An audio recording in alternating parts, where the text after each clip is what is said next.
Another day, another victory. Welcome to another edition of Defo and 5. Jeff DeForest, Mike Lubie, Lubitz. There were doubters out there. Among them were one Mike Lubie, Lubitz, and me, I would have to say. I'm waiting for this thing to cave. I'm waiting for him to fold. I'm waiting for this all to go away. I'm waiting for the dog days of summer. I'm waiting for the countdown to training camp. And yet, last night we got another Marlins victory, a dominant victory over the Boston Red Sox at Fenway. And this is funny, too, because I got into it a little bit. Jim Sarney is not a big fan of your theory that the Marlins lineup sucks and totally lacks power, lacks any kind of ability to be consistent, ability to generate runs, and eventually that's going to cost them. And your theory is, Mike Lubie Lubitz, I don't want to put words in your mouth, but that, and I don't disagree with you. I think it smacks of logic when you see two guys in the batting order, 9 guys in the batting order. 2 of them are hitting below the Mendoza line, and this is with a significant number of at bats. This isn't some guy that they just called up and he's 1 for 9 or whatever, and you figure, okay, give him a shot here because he's just getting used to major league pitching. These are guys with several hundred at bats already. Talking about Segura and Stallings, both under the Mendoza line going into the game last night at Fenway. They're facing a guy that has a winning record for the Red Sox, who were 1 game above 500 going into play last night. The Marlins with a lofty 10-game cushion above the 500 mark. This while everybody in New York is scrambling for an explanation. Hey, what should we do about Buck Showalter? They gave him a vote of confidence today, which is kiss of death, my friend. This Epler guy that took over as GM, he says, hey, Buck's the guy. If anybody's going to straighten this out, it's Buck Showalter. I don't know. It might be Francisco Lindor, not hitting 222. It might be that they have a bunch of butchers out there in the field. But we don't have those problems here in South Florida. We don't know what to do with this situation just yet. Do we embrace it, Mike Lubie Lubitz? A 10-run outburst just absolutely blew away the Boston Red Sox last night. They pick up 3 in the first inning. Sandy Alcantara on the mound, and that remained a question mark. Everybody wants to also, jump to the conclusion that if Sandy has a decent start, Alcantara, the Cy Young Award winner from a year ago, that the whole problem is solved, that it's over, that this slump that he's been in this year where he has an earned run average that looks like an Oksana Bayul blood alcohol level. I don't want to use Dennis Erickson anymore because I like Dennis a lot. I didn't know Oksana Bayul. I'm sure she's a very likable person, but didn't she blow like a 6.4 or something one time? It really did. It looked like an earned run average of a Marlin bullpen player from the 93 team, where you were thinking, don't bring that guy in. Who was the guy? Richie something out of Florida State. Lubie, do you remember this kid? He was a pitcher for the Marlins for a while. Was it Lewis? Was that his last name? I don't know. Richard Lewis was a radio guy that we knew. Who was the guy? He was a right-hander, about 5'10", and he used to come in, and everybody liked him because he went to Florida State, so there was some kind of local tie, and every time he came in, he got the snot kicked out of him. It was unbelievable. But all of those things are not happening. All of those things, Lubie, this year. 10-1 last night. Was it enough to convince you? At what point do we accept and start to put the barometer a little higher and say, you know what? The Marlins are for real. We asked that question a couple of weeks ago, and as soon as we did, they went on a 3-game losing skid, losing 1 to the Pirates as well. Now, they only lost 2. I guess they rallied back and won that 1 game. But so even we can't kiss of death the Miami Marlins so far this year. But very impressive last night. Dela Cruz with a home run is 9th. Segura, who's one of the guys below the Mendoza line and has been staggering at the plate, after a feeble at bat in his first plate appearance, comes up with a home run later in the ball game. The Marlins seem to have salted it away. Alcantara was getting hammered in the first inning and change. Did you watch this? I mean, one of the weird things about last night was I wanted to position myself in front of a television set at 7:10 so I could catch the start of the game, Louis. That, in and of itself, constitutes a serious change with regard to Marlins baseball here in town, at least for me.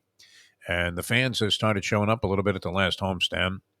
Used to be they would count 25,000, but those included all 4 paws of the dogs that were there for Bark in the Park. So they'd get 1,000 dogs, and that would constitute 4,000 customers, and then they would announce the attendance at like 13-1. But They don't have to fudge the numbers so much anymore. The last couple of times I've tuned into a home game, which this past weekend against the Pirates, a team that's not really a scintillating draw. The Pirates got off to a good start this year, but then started to fade into oblivion, as Mike Tyson would say. And, we really don't have a whole lot of appeal. Are there a lot of people from Pittsburgh here in town? I would think not. You got the Primanti brothers. They're crowded all the time. Those are the guys that put like coleslaw and French fries on a sandwich. Mayo would love that place, wouldn't he? How come he never talks about that? He's talked of Primanti. He's not the biggest fan. I think he's sort of, He doesn't like stuff being too tricked up.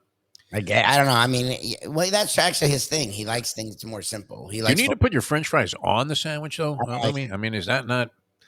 I understand it's economical in terms of the number of bites that you would have to take to eat, say, a burger and fries. But do you really want to put them on the burger? I don't know. I think that's a bit much, don't you? The bun is enough, isn't it? The fries you want to eat separately. Dip them in some ketchup. The strange habits there, Pittsburgh. Pittsburgh, nice city. Nice city. I have a Pittsburgh story. I think I've told you this before, where my buddy and I were with the NFL alumni. They took a trip to Pittsburgh. They were conducting an event there, and part of the whole fanfare was to go to a Pittsburgh Pirates game. So we had this small little production company. We had one camera and not a bunch of supplies if something went wrong. And sure enough, as we go to shoot the critical footage of the NFL alumni, the players that were involved, these were people that were trying to raise money for the pre-59ers who were shut out of the pension fund with the NFL. Did they ever rectify that, Lubie, in any kind of equitable fashion? Where the founding fathers of the game were completely ignored? And, they're all crippled up because they didn't know anything about medical treatments then. You didn't have orthopedic surgeons. It's like Doc from Gunsmoke would operate on these guys. He was the team physician, I think, for the Giants. Doc from Gunsmoke. They had that ring physician from L.A., Dr. Bernhard Schwartz, who would check in the corner. He wouldn't even look for cuts or scratches or anything. He would just check a pulse, and if you had one, you were going out for another round. I mean, it was primitive. The medical care. They had no idea about concussions, and all these guys, and not all of them, but a lot of them ended up in pretty bad shape, and they had no money coming in, and they weren't making enormous amounts of money. It wasn't like they had, a deal where 1 year's salary would be enough to get you out for life, as was the case. I guess you're seeing this with Tyreek Hill, right? Where what's the first thing he says? I could buy you and your boat, you jerk. And then he smacks the guy. I don't know. I mean, these are alleged things that happen, but I guess... Hey, Donnie Trump, you know what? You're on tape saying that. How does he continue to deny this stuff, by the way, and just say, well, no, I didn't do anything wrong? He's on tape saying to somebody, hey, these are top secret classified documents about a potential war in Iran. But, I want you to look at these because they vindicate me in something else. Yeah, what kind of clown? I mean...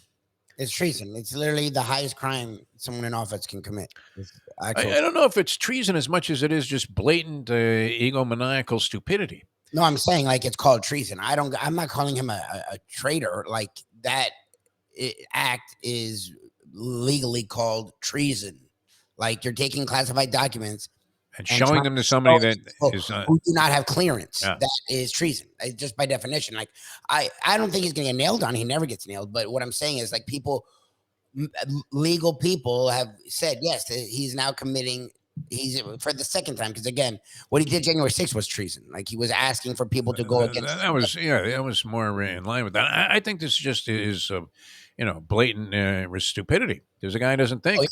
Oh, for sure. But I'm not saying he was actively being treasonous. I'm saying the act, like when it comes. Oh, okay. I mean, there's a definition of called treason. It's called treason. When you take classified documents and trying to show to people. He would have been better off burning a flag, is what you're saying.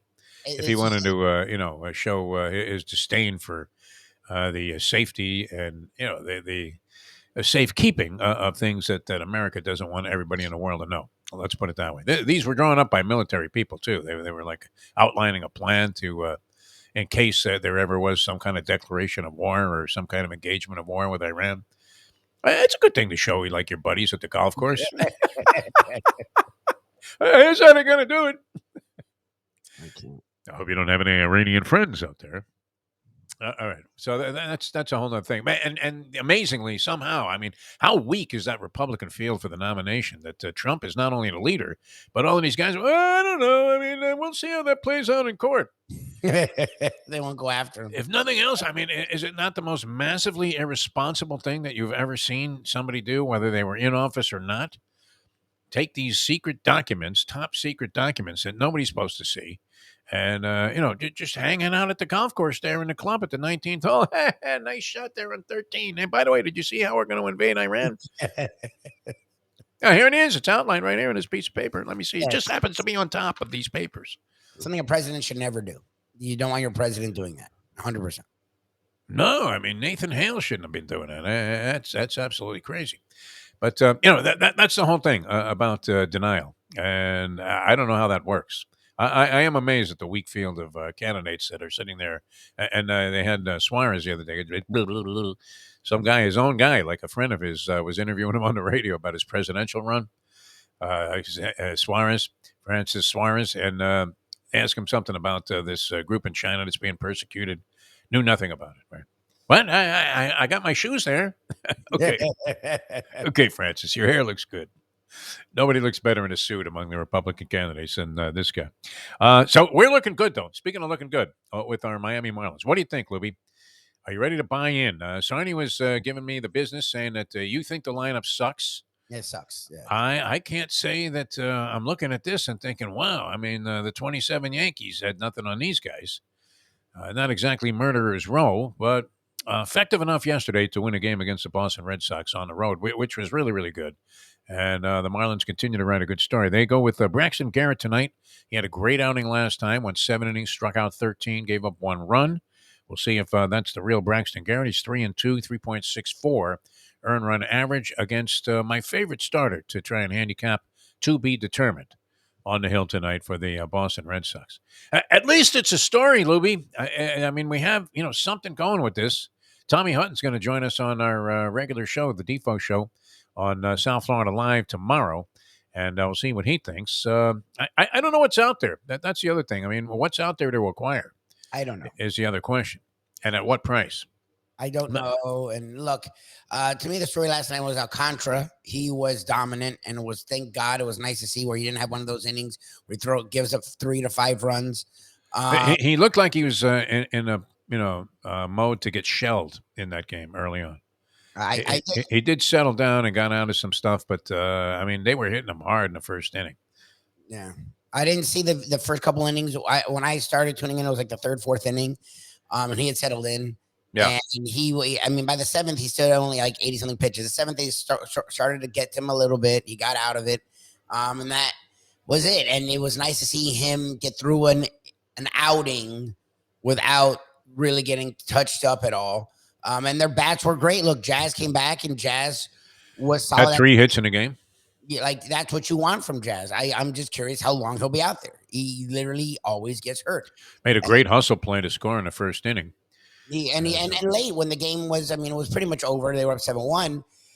They had Arise had a nice double that brought in a run, made it 7-1, but they had 2 men on in scoring position with no outs, and they squandered it. And it was 2 outs, 2 men on. Jazz comes up, and it's like, okay, 7-1, you should be fine.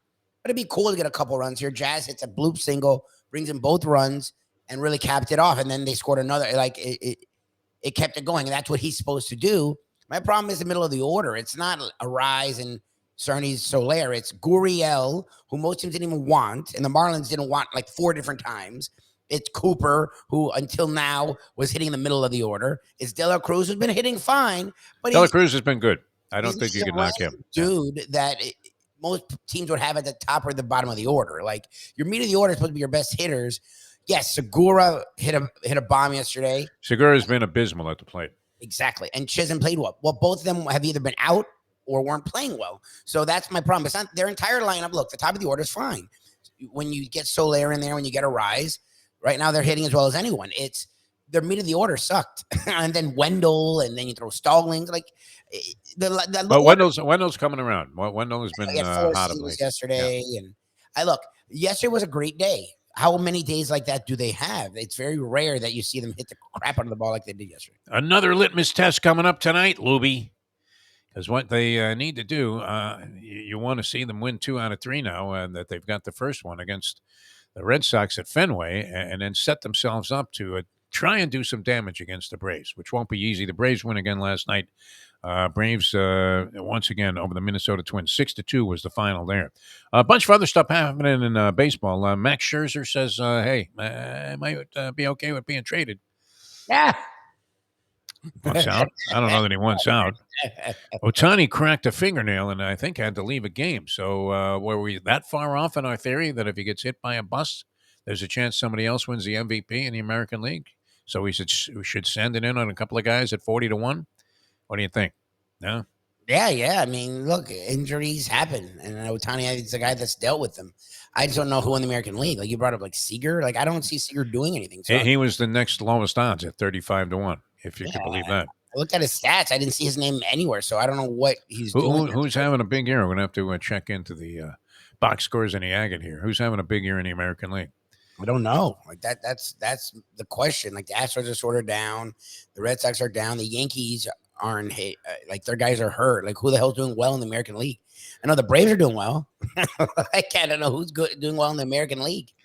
We're gonna have to zero in on this, Lubie. We're gonna have to focus on baseball for a change. Maybe move off of those NBA offseason moves. But as we say that, how many people have told us, "Well, I'm going to Vegas to cover the summer league"?